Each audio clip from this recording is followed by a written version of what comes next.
All right, howdy. A few days ago, I did a demo of or a parts caster that I'm working on. Actually belongs to a friend of mine, and so it kind of inspired me to do some quick demos of some guitars I've got that aren't as well represented in the demo world. So, in other words, not Fender Strats or Tellys or Gibson Les Pauls.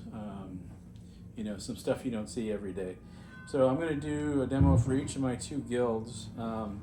Both of them are 97 models, and they're some of the last series made in the US. One is a Blues Bird, which I will do coming up here, and then today I've got it's technically a Starfire II. But I did some things to it, all reversible, no bolt mods, but I replaced the wood bridge saddle with an aluminum one, and I got one with the intonation for an unwound G string, because I'm not playing wound strings on this. I think I do have 10s, because they feel a little slow to me. And then I put this B6 on here, this Bigsby, which is from one of my Gretches actually, that I put a Gretsch V tremolo on. I'll do some demos with these. Just some whatever rolls off the top of my head. I'll do some cleanish stuff first, and then I'll turn them all the way up, playing through an AC20. One of the things that I like about this guitar in this size is that it is full hollow. I don't get along real well with semi-hollows in this thickness because they just don't sound that much different to me than a Gibson Les Paul or something like that. So I really like the resonance of and you can hear it there, it's going to feed back. And yes, it will feed back, but I like the resonance of the hollow body because I just think it adds a lot of body to the sound. I'll go ahead and play some stuff on it. It's really nicely appointed. These are Guild pickups. You can do some research on them, and there's a whole page on Guild HB pickups. But this one is interesting because it's got some of the original Guild HB pickups, which have wiring on the back like the Gibson terminal humbuckers from the early 80s. And the Bluesbird, on the other hand, has Duncan 59s in it, which are stock from the factory. And they later switched to all Duncans, and then I guess then they went overseas, and I don't know what they've got in it now. But I think that's the only thing that's unusual about it. These are nice Grover tuning machines, good quality stuff, really well made. So.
forgot my own song, but I just wrote it 2 minutes ago. So anyway, really nice sounding guitar.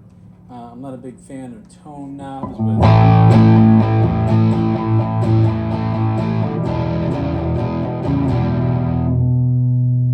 there's the bridge. They're nicely tapered for the pickups, which is nice to see.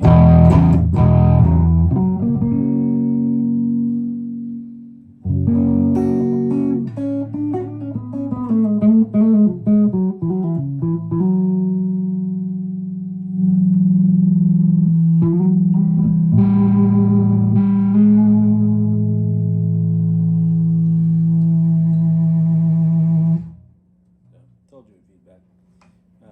Tone up or down.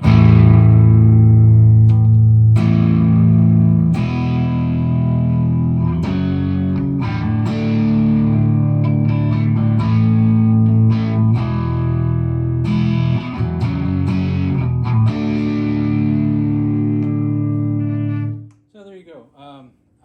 I just about got this at a giveaway price a few years ago. Traded for another much less nice guitar.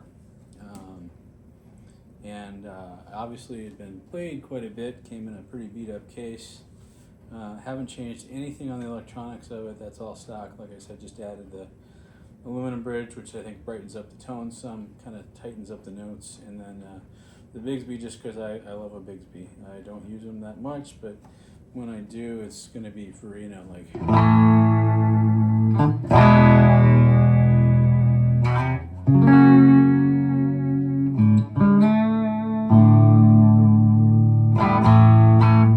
And if, you know, that's all you're doing with it, it stays in tune really well. So anyway, check these out if you can find them. There are some new models. They make a Starfire II, which is full hollow. No, that might be semi-hollow. They're you know, Asian made. The two that I played sounded pretty nice, but it had the D, you know, the harp tailpiece, and I forget if it had a wood or metal bridge, but might have had just a tune-o-matic. Not really a guild by my definition, and they were all, yeah, now that I think about it, they were all semi-hollows. So there's also a 4 that comes with a Bigsby on it, and, you know, kind of closer in appointments to this guitar. And I don't know that anything's wrong with them. I really like these full hollow thin lines like this. I just think they sound great. I've got another one that I should probably do a demo on that I guarantee nobody has ever seen a demo of. But anyway, that's it for now. Thanks.